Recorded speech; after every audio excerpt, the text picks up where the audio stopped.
जो जो resource constraint settings जैसे हमारा देश में है, हमारा जो रेडियोथेरेपी का जो उपकरण है, जो सामर्थ्य है, वो जैसे कि विदेशों में, जैसे कि वेस्टर्न कंट्रीज़ के तुलना में काफ़ी कम है।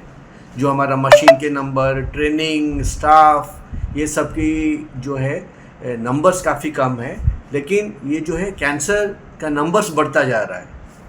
एंड ये जो कैंसर बढ़ता जा रहा है उसके लिए हमको ज़रूरत है कि नेक्स्ट 20 साल में हमारा जो अभी का जो 7.5 मिलियन केसेस आ रहे हैं एनुअली, दैट कुड इंक्रीज, मतलब बाय 70% जो हम लोग आते हैं लो मीडियम इनकम कंट्रीज़, जबकि विदेशों में जो वेस्टर्न कंट्रीज़ में करीब 4 से 6 लाइनक फॉर मिलियन पॉपुलेशन है, हमारा करीब 1 से 2 मशीन पर मिलियन पॉपुलेशन आ रहा है। तो इसमें एंड कैंसर हमारा बढ़ रहा है और एडवांस स्टेज में कैंसर काफ़ी बढ़ रहा है, क्योंकि हमारा अर्ली डायग्नोसिस नहीं हो पा रहा है। और इसी को जूझने के लिए हमको नया तरीका क्या अपनाना है वो भी हमको देखना पड़ेगा, क्योंकि जो हमारा उपकरण कम है नंबर में, कैंसर लोड ज़्यादा है, उसमें हम क्या क्या तरीके से हम इलाज दे सकते हैं मरीजों को।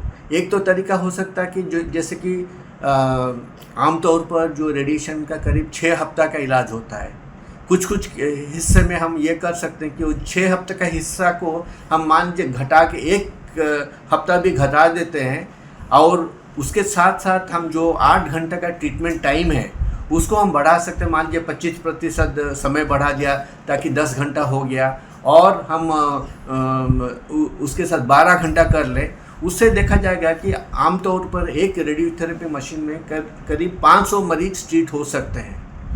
जब ये हम जो इधर हम 1 हफ्ता ट्रीटमेंट हम घटा दें, जो कि हम बोलते हैं हाइपोफ्रैक्शनेटेड ट्रीटमेंट, या हम ट्रीटमेंट टाइम जो मान लीजिए हमारे पास एक मशीन है लेकिन हम 8 घंटे चलाने की जगह हम उसको 10 घंटा चलाएं या 12 घंटा चलाएं, उससे ये देखा जा रहा है इस दोनों ये तरीका हम अपनाएंगे तो 500 के जगह हम हो सकता है हम हाइपोफ्रैक्शनेटेड ट्रीटमेंट करेंगे तो वही 8 घंटे में करीब 600 मरीज सालाना नया मरीज ट्रीटमेंट हो सकते हैं। लेकिन हम उसको 10 घंटा करेंगे तो उसमें करीब 750 मरीज सालाना नया इलाज हो सकता है। या हम हाइपोफ्रैक्शनेटेड ट्रीटमेंट किए उसमें भी वही 750 हो सकता है, और वही 12 घंटा हम ट्रीटमेंट करेंगे, मतलब 8 घंटे के जगह 12 घंटा करेंगे प्लस हाइपोफ्रैक्शनेटेड ट्रीटमेंट करेंगे, तो उससे हमारा करीब 950 मरीज सालाना बढ़ सकते हैं। सो ये तरीका होगा। दूसरा तरीका होगा कि हम हर जगह की कोशिश ना करें कि हर जगह हमारे पास पूरा हाई एंड रेडियोथेरेपी इक्विपमेंट रहे और इलाज हो। हम एक हब एंड स्पोक मॉडल बना सकते हैं, जिसमें कि एक मेजर सेंटर रहेगा जिसमें कि एडवांस रेडियोथेरेपी हो सकता है, IMRT, IGRT, दूसरे तरीके ब्रैकीथेरेपी हो सकता है। उसके साथ स्पोक में कई सारे छोटे सेंटर्स रहेंगे जो कि कॉमन ट्रीटमेंट जो हो सकता है उधर हो जाएगा। स्पेशलिस्ट ट्रीटमेंट के लिए हमको ये हायर सेंटर में जाएंगे, ये जो बोलते हैं कि हब एंड स्पोक मॉडल।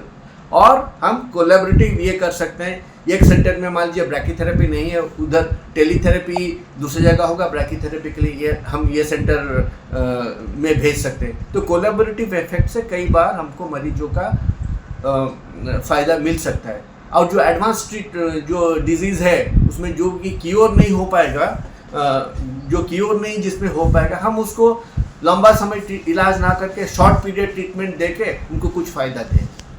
तो यही निष्कर्ष रहेगा ये जो हमारा ये था। सर अपना पूरा परिचय दे दीजिए। मैं डॉक्टर सत्यजीत प्रधान हूँ। मैं पेशा से रेडिएशन ऑन्कोलॉजिस्ट हूँ, जो कि विकिरण चिकित्सा बोलते हैं। प्लस मैं उधर जो महामना पंडित मदन मोहन मालवीय कैंसर सेंटर और Homi Bhabha cancer hospital, 2 Tata memorial centre के 2 यूनिट्स बनारस में खुले हैं 2018 से, उसके मैं निदेशक हूँ। और मैं रेडिएशन ऑन्कोलॉजी या विकिरण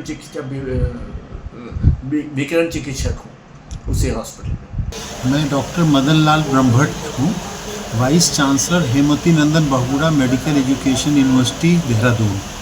जी सर, आज आपका क्या टॉपिक है? आज यहाँ पर इलाहाबाद में 35वां association of radiation oncologists of India का सम्मेलन आयोजित किया गया है, जिसमें उत्तर प्रदेश ही नहीं पूरे देश के प्रतिष्ठित कैंसर विशेषज्ञ और रेडिएशन ऑन्कोलॉजिस्ट का ये सम्मेलन 2 दिवसीय है 9 और 10 नवंबर को, जिसमें कैंसर के विषय में हर प्रकार का सम्यक और विस्तृत विवेचन किया जाएगा। कैंसर के क्या कारण हैं, कैंसर के इलाज की क्या विधियां हैं और कैंसर की रोकथाम कैसे की जाए। कैंसर आज पूरे प्रदेश में और पूरे विश्व में एक महामारी का रूप ले रहा है। कोई भी ऐसा परिवार या समाज का हिस्सा नहीं है जो इससे छूटा बचा हुआ, महिलाएं, पुरुष, बच्चे, बूढ़े, सब लोग। कुल 200 प्रकार के कैंसर होते हैं।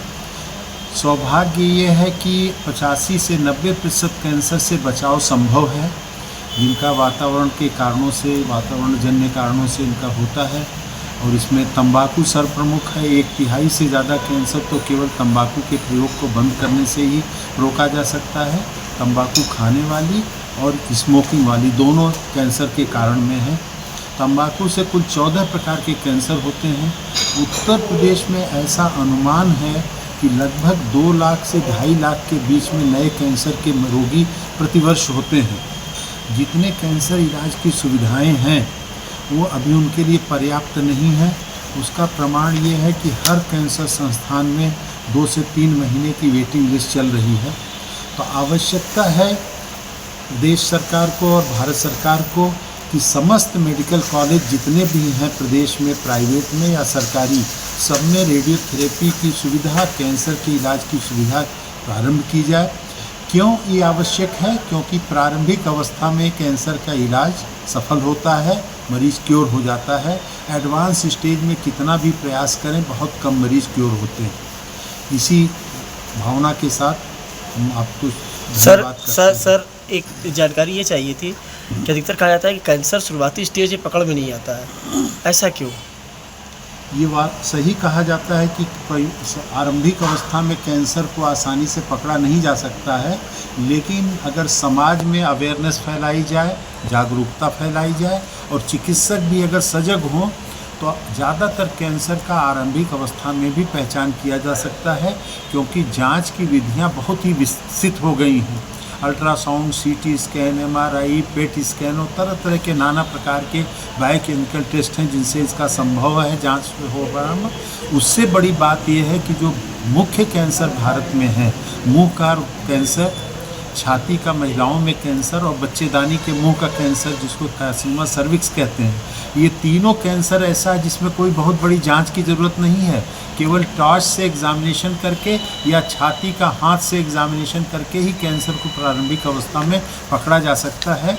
जैसा पश्चिमी देशों में हो गया है कि 90% से ज़्यादा ब्रेस्ट कैंसर प्रारंभिक अवस्था में पकड़े जा रहे हैं। दुर्भाग्य है कि हमारे यहाँ अभी भी एडवांस स्थिति में पकड़े जाते हैं और इसको जागरूकता की कमी ही का मुख्य कारण है।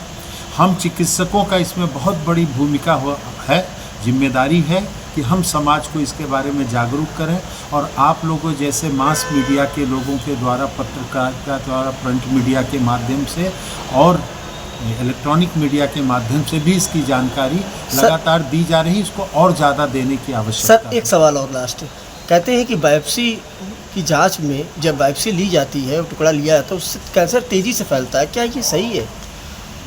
वास्तव में बिना बायोप्सी जांच के कैंसर की बीमारी का कंफर्मेशन ही नहीं हो सकता है और बिना कंफर्म किए किसी का इलाज नहीं किया जा सकता।